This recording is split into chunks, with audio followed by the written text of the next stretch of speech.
இந்த யுக்ரைன் வார்ல ரஷ்ய படைகள் ஒரு வழி ஆக்கிட்டு இருக்கு பார்த்தீங்கன்னா யுக்ரைன்ல. இதுல எங்களுக்கு சோல்ஜர்ஸ் பத்தலன்னு சொல்லிட்டு விளாடிமிர் புட்டின் முதல்ல கேட்கிறாரு யார்கிட்ட? நார்த் கொரியா அதிபரான கிம் கிட்ட.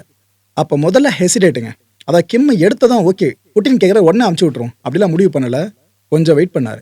ஏன்னா அவங்களுக்கும் மக்கள் தொகை ரொம்ப ரொம்ப கம்மி தான். அதை சார்ந்து நீங்க ஒரு படையை திரட்டி கொண்டு போறது ரொம்ப ரொம்ப ரொம்ப கஷ்டம். கொடுத்த பிற்பாடு அவங்களுக்கு என்ன மிஞ்சம்? இந்த கேள்வி வரும். ஸோ கொஞ்சம் பேச்சுவார்த்தை அப்படி இப்படியே போச்சு. அதுக்கப்புறம் ரஷ்யா என்ன பண்ணிட்டாங்க?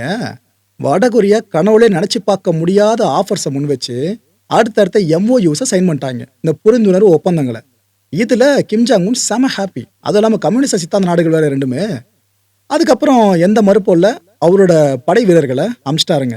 எங்க ரஷ்ய படையில இணைஞ்சு சண்டை போறதுக்காக, யுக்ரைன் படைக்கு எதிராக சண்டை போறதுக்காக நார்த் கொரியா அதோட படைகளை அனுப்பி விட்டுச்சு.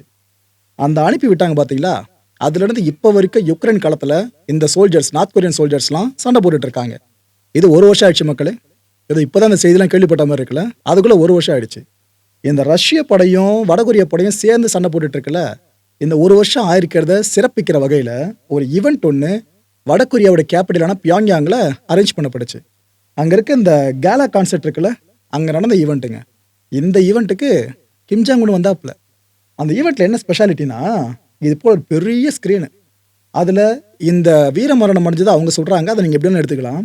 அந்த சோல்ஜர்ஸ் இருக்காங்களே, யுக்ரைன் காலத்துல உயிரிழந்தவங்க, நார்த் கொரியன் சோல்ஜர்ஸ், அவங்களோட போட்டோஸ் வரிசையா வருது. ஹீரோயிக்கா அவங்க பார்க்கிற சில நபர்கள் இருப்பாங்க, அவங்க போட்டோஸ் வருது. குறிப்பா கிம் ஜாங் உன் அவர்கள் இருக்காங்களே, அவரோட சில உணர்ச்சி பூர்வமான தருணங்கள் எல்லாத்தையும் அங்க ஸ்கிரீன் பண்ணிட்டு இருந்தாங்க. இதுல இந்த ஒரு பிக்குங்க, நார்த் கொரியன் சோல்ஜர்ஸ் தான், வேற எங்கேயும் இல்ல, யுக்ரைன்ல இருக்காங்க. அங்க ரஷ்யாவோட சேர்ந்து அவங்க சண்டை போட்டுட்டு இருக்காங்க பத்தில யுக்ரைன் படையை எதிர்த்து. அப்ப எடுக்கப்பட்ட புகைப்படம். ஒரு பக்கம் ரஷ்யாவோட கொடி, இன்னொரு பக்கம் வடகொரியாவோட கொடி. இந்த ரெண்டு கொடி ஏந்தின மாதிரி தான் இந்த புகைப்படம். இங்க பின்னாடி ஸ்கிரீன் பண்றது, முன்னாடி பார்த்தீங்கன்னா இசை ஜாலம் நிகழ்த்துறது. அதுவும் மிலிட்ரியோட ஹையர் அஃபிஷியல்ஸ் இருப்பாங்க வடகொரியால, அவங்களோட அப்பியரன்ஸ் அடிக்கடி உள்ள வந்து போறது. இது எல்லாமே நடந்துட்டு இருந்துச்சுங்க. இந்த உயிரிழந்த வீரர்கள் இருக்காங்களே, வடகொரிய வீரர்கள் யுக்ரைன்ல, அவங்களோட போட்டோஸ் வந்துட்டே இருந்துச்சு.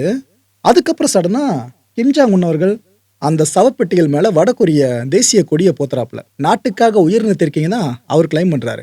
ஏன்னா ரஷ்யாவால வடகொரியாவுக்கு இதுக்கப்புறம் ஃபியூச்சர் பெருசா நல்லா இருக்க போது, நல்ல ஒரு பவர்ஃபுல்லா உங்க ரிலேஷன்ஷிப் அமைய போகுது அப்படின்னா இந்த வீரர்களோட உயிர் தியாகம் அதெல்லாம் இன்னெவிட்டபிளுங்க, தவிர்க்க முடியாத ஒண்ணு. ஸோ அந்த விஷயம் கிம்முக்கே நல்லா தெரியும். அதனாலதான் அந்த மனுஷன் அங்க அந்த சவப்பெட்டிகளுக்கு, வீரரோட சவப்பெட்டிகளுக்கு தேசிய கொடி போர்த்தும் போது லிட்டரலா அழுதாரு. அங்க அழுதாரா, இதுக்கப்புறம் இந்த காட்சிகளோட திரும்ப வந்து இங்க பார்த்தாரா ஈவெண்ட்ல, திரும்ப இங்க அழ ஆரம்பிச்சிட்டாரு. குழந்தை மாதிரி அழுதுட்டு இருக்காருங்க கிம் ஜாங் உன். கண்ணில் பண்ணு சாரசாரியா தண்ணீர் ஓடிக்கிட்டு இருக்கு. நின்ன இடத்துல இருந்து அப்படி அழுதுட்டு இருக்காப்புல.